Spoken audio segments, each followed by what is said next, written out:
Alors, on va essayer de traiter ensemble le sujet d'attendre la Yeshua, d'attendre le Mashiach, d'attendre la délivrance. Vous savez, la Gemara dans Shabbat, elle dit comme ça.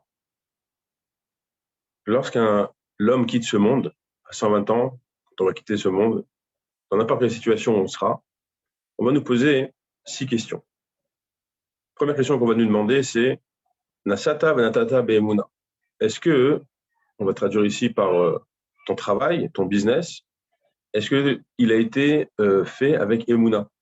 C'est-à-dire quoi avec Emouna? Il y a plein d'explications, mais une explication intéressante, c'est de comprendre que est-ce que tu as mis Akadosh Baruch Hu, est-ce que tu as mis Hachem dans ton business? Ça veut dire, est-ce que tu as fait un business qui est cachère? Est-ce que tu n'as pas volé, tu n'as pas magouillé, etc., etc.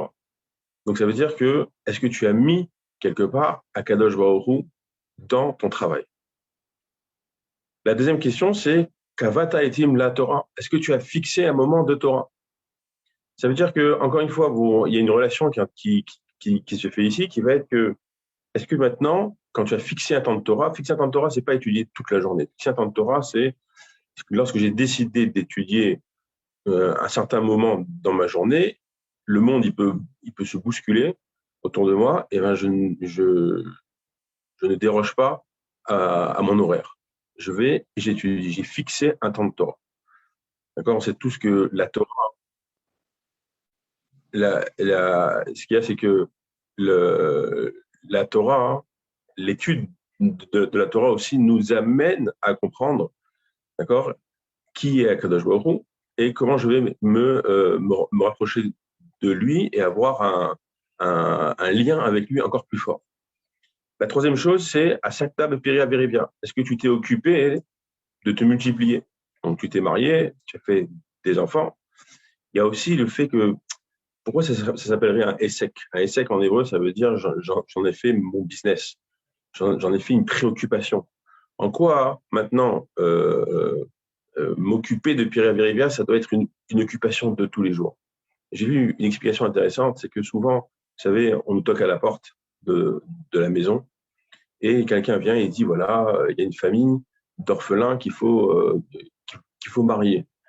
Et souvent, on est là, ouais, et c'est qui celui-là? Et je suis pas sûr, et t'es encore un voleur, et encore ceci, etc., etc.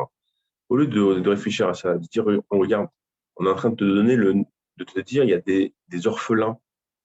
C'est que le fait d'aider maintenant quelqu'un à se marier, eh ben, ça s'appelle aussi que tu en as fait un essai, que tu as fait aussi ta préoccupation. Eh ben, le fait que ce kratan et cette cas-là, ils vont pouvoir avoir des enfants.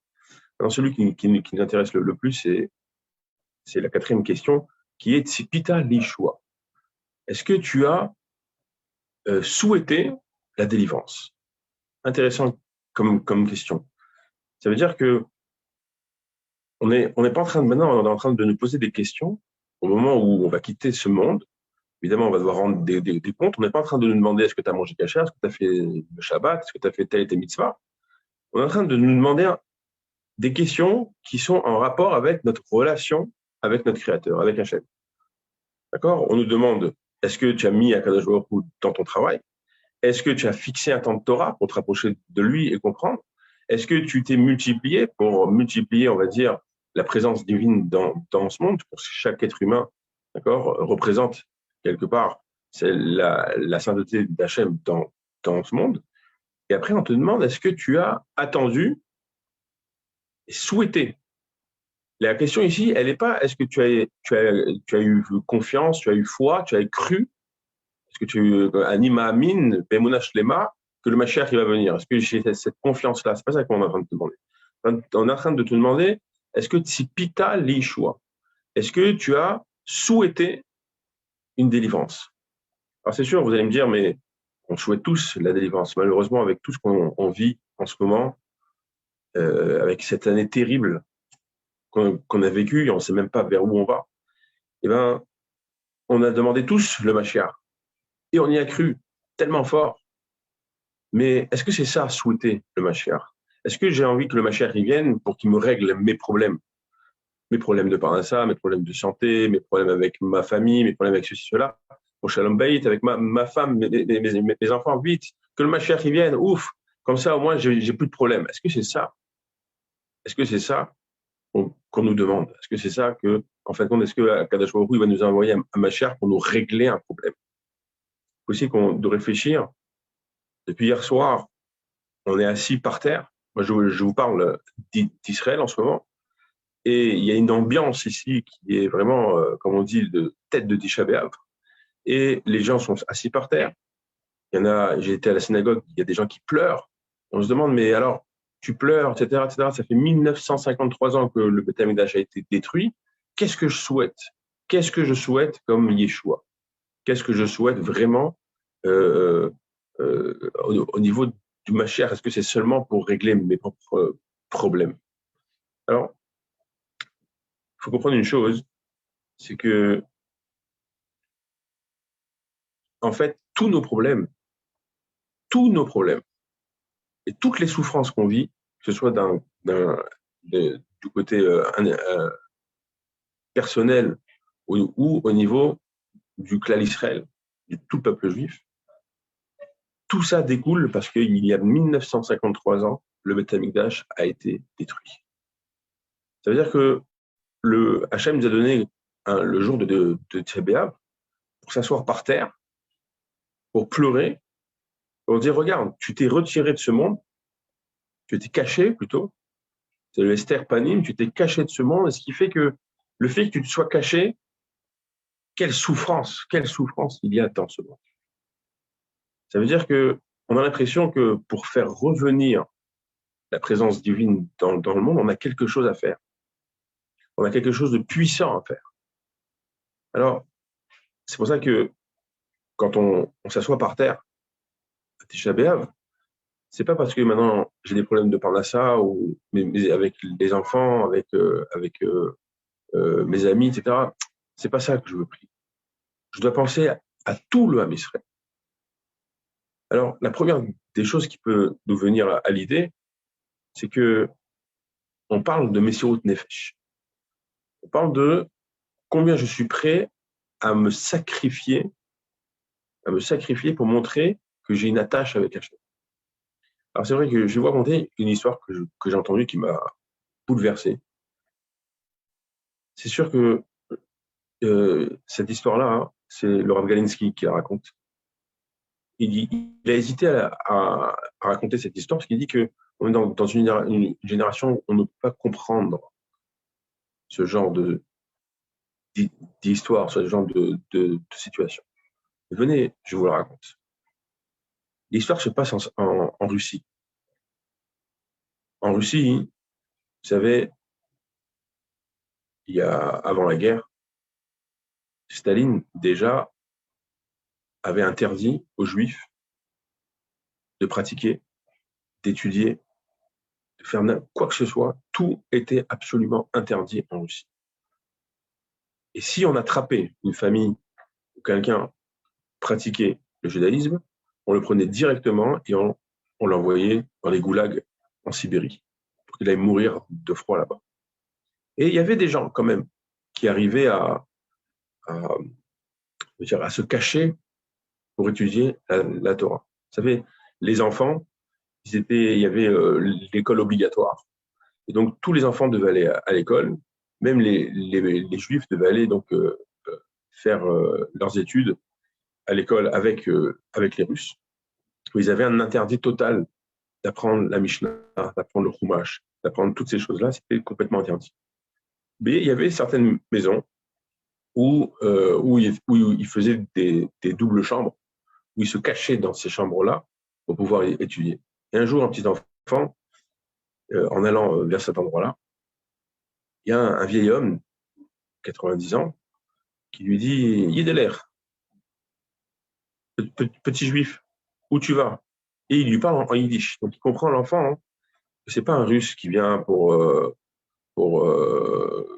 l'amener vers la police ou quoi que ce soit. Il comprend que là, on parle d'un juif. Il lui dit, je m'imagine que tu pars maintenant pour être Moser Nefesh, tu sacrifies ta vie, tu es prêt à tout pour pouvoir aller apprendre et aller étudier cette Torah. Et il lui dit, viens, je vais te raconter une histoire. Et ce médium lui raconte que lui, quand il était jeune, il avait 10 ans. Donc, vous imaginez, on parle d'une histoire qui a 150 ans. Et il lui dit, j'habitais dans un village et les Russes, les chrétiens, ils nous faisaient des tsarotes, ils nous faisaient souffrir énormément. Un jour, le curé de la paroisse de son village a obligé à appeler 10 juifs. Il leur a dit comme ça, vous avez, c'était un dimanche, il leur a dit, si mercredi, vous avez jusqu'à mercredi pour réfléchir, je veux juste une seule chose, que vous vous convertissez au christianisme. Il y a une seule chose à faire, juste je vous verse un peu d'eau sur la tête et dire quelques versets et vous devenez chrétien. C'est la seule chose que je vous demande et je vous laisse en vie. Si vous ne voulez pas, mon épée aura raison de vous. On vous coupe la tête. Et on parle de 10 personnes extraordinaires. On parle de Rabbi Avraham, Rabbi Avraham, Rabbi Raphaël, Rabbi David. Ils étaient 10 personnes qui étaient pieuses, 10 personnes que la communauté avait besoin d'eux. Il y en avait un, c'était un grand ami de Raham. Il y en avait un, c'est quelqu'un qui faisait beaucoup de chesed, beaucoup de bonté autour de lui. L'autre, c'était le médecin, etc., etc. 10 personnes. Qu'est-ce qu'ils font? Ces 10 personnes-là, elles vont voir donc le chef de la communauté et lui dire, voilà, le prêtre est venu, il nous a dit, c'est très clair et très clair, que si jamais on ne se convertit pas, eh ben, on va nous couper la tête.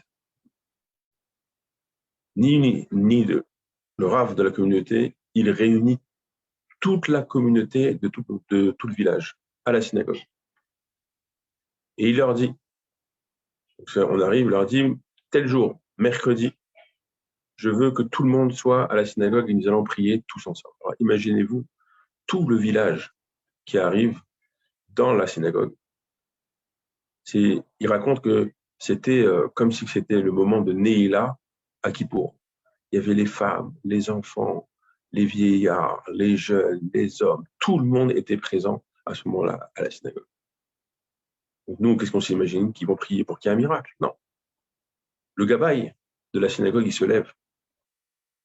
Il ouvre le Haron à Kodesh, là où il y a tous les Sifrei Torah. Et il dit, nous venons pas ici demander à Hachem un miracle. Nous allons prier, écoutez bien, nous allons prier pour que ces 10 personnes, elles refusent et elles acceptent.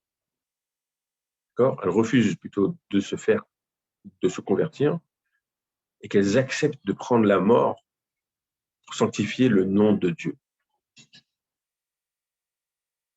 Alors, tout le monde, ils ont commencé à lire des télim.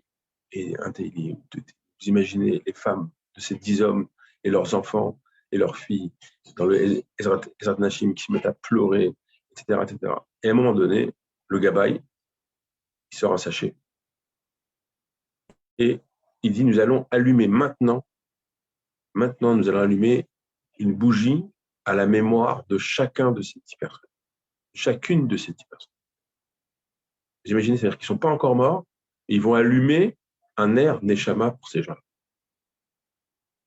Et il arrive, premier nerf de Neshama, Leilun, Nishma, Drebabrom, Ben Rebi Yitzhak, et la famille qui se met à pleurer, et des hurlements, etc. 1, 2, 3, 4, 5. Il arrive au 9e, Rabbi Raphaël, Ben, Rabbi, Esther. Et il allume, et il s'arrête là. Il n'y a pas le 10e. Dans la Ezrat Nashim, il y a une femme qui se met à hurler, et mon fils, c'est le 10e. Alors, ils ont dit, écoute, ton fils, il a 17 ans. C'est un petit cocher, il n'est pas, c'est pas un garçon qui aurait la force de résister et de résister à ça. Donc, c'est sûr qu'il va vivre. Ça veut dire, en 2 mots, ils étaient en train de dire, c'est sûr qu'il va se convertir et faire ce que va demander le curé, et donc il ne le fera pas. Donc, on ne va pas allumer pour lui. Et la mère, elle s'est mise à hurler et à pleurer. Je veux aussi que mon fils, il l'accepte sur lui et qu'il quitte ce monde en sanctifiant le nom d'Hachem. Et le petit garçon, le jeune homme de 17 ans, il dit oui, moi je veux que ce soit aussi, je veux aussi faire partie de, de mourir en Kiddush Hachem. Sanctifiant le. Qu'est-ce qui se passe à ce moment-là? Le gamin, il prend la deuxième bougie et il aide. Arrive donc l'ultimatum. Les 10 hommes arrivent devant le curé. Il lui dit non, Reb Avrom, je te convertis? Non. Bah, il lui coupe la tête. Le deuxième, je te convertis? Non. Il coupe la tête. Et chacun qui voit l'autre en train de mourir, c'est un moment terrible, terrible, terrible, terrible, de sanctification de nom Hachem, de Messirut Nefesh. Et même le petit dernier, de 17 ans, le curé lui dit, mais regarde, tu es jeune, tu as toute la vie devant toi. Regarde ce qu'on vient de leur faire. Non, je ne me convertirai pas. Et il lui a coupé la tête. Quelle force, quelle force, quelle force. Comment le Ham Israël, il peut avoir une force pareille de Messirut Nefesh, de pouvoir se sacrifier pour sanctifier le Hachem. L'histoire n'est pas finie. Ce curé-là, il avait tellement la rage, il a pris les 10 têtes, il les a mis dans un sac. Et les gens, ils étaient encore dans le Beth Knesset en train de prier à ce moment-là pour l'élévation de l'âme de ces gens-là, s'il y en avait besoin. Il leur lance en pleine figure le sac avec les 10 têtes. Les gens, ils sont apeurés, ça pleure. Mais il y a une personne qui se met à courir et qui ouvre le sac, c'est la maman de ce jeune de 17 ans.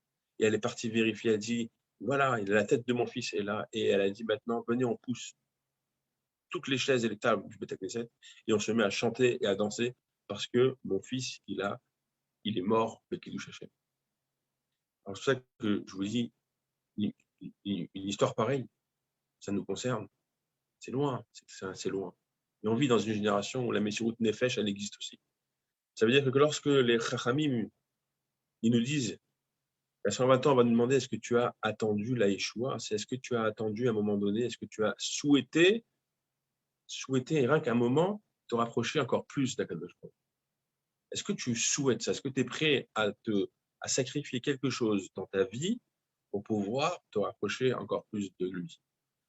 Attendre le Mashiach, c'est pas toute la journée en parler, c'est pas toute la journée sortir des trucs, et Mashiach, ceci, cela. Dès qu'il y a un truc qui va mal dans ma vie, ah, le Mashiach, il arrive, je suis content, je suis heureux.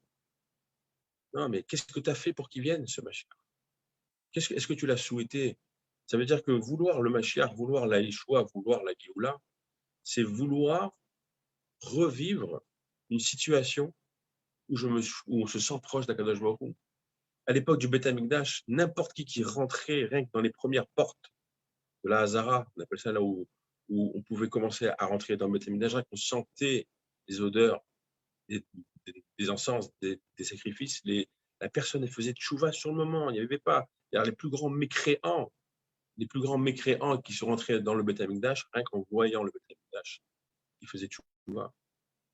Il y avait une sagesse qui rentrait dans l'être humain, une force terrible. Pourquoi? Parce que Dieu était là. Parce que Dieu était là. Aujourd'hui, la Géoula, je vais vous dire, quand on vient en Israël, on a l'impression que oui, ça y est, la Géoula, elle est là. Regardez Israël, comment ça s'est reconstruit. Jérusalem, c'est magnifique. Mais il suffit d'aller juste un peu plus loin. Il suffit juste d'aller vers le Kotel et se rendre compte qu'on est en pleine galoute. On est entouré de quoi? D'ennemis, de la mosquée Al-Aqsa sur Kodesh HaKodashim. On est entouré d'églises de partout. Un jour, j'étais au Kotel et quelqu'un m'a dit, mais vous savez, regardez, on est en pleine Géoula, on a le Kotel. Au moment où il me dit ça, il y avait un archevêque devant le Kotel en train de bénir des chrétiens devant le Kotel en faisant le signe de croix, etc. Je dis, voilà, c'est quoi la galoute? Ça veut dire que si on veut avoir la galoute, si on veut avoir la Géoula, si on veut avoir le Mashiach, eh bien, il faut souhaiter de se rapprocher encore plus, de prendre une petite chose en plus dans sa vie. Ça peut être de l'Imout Torah, une petite mitzvah, aimer l'autre encore plus pour pouvoir souhaiter juste souhaiter d'être encore plus proche de Kadosh Baruch Hu. Chez Niske Bezrat Hashem, on a le mérite et que ce Tisha B'Av, il se termine même pas avec le jeûne et qu'Hachem nous envoie la Géoula pour qu'on puisse se rapprocher encore plus de lui et profiter de la présence divine dans son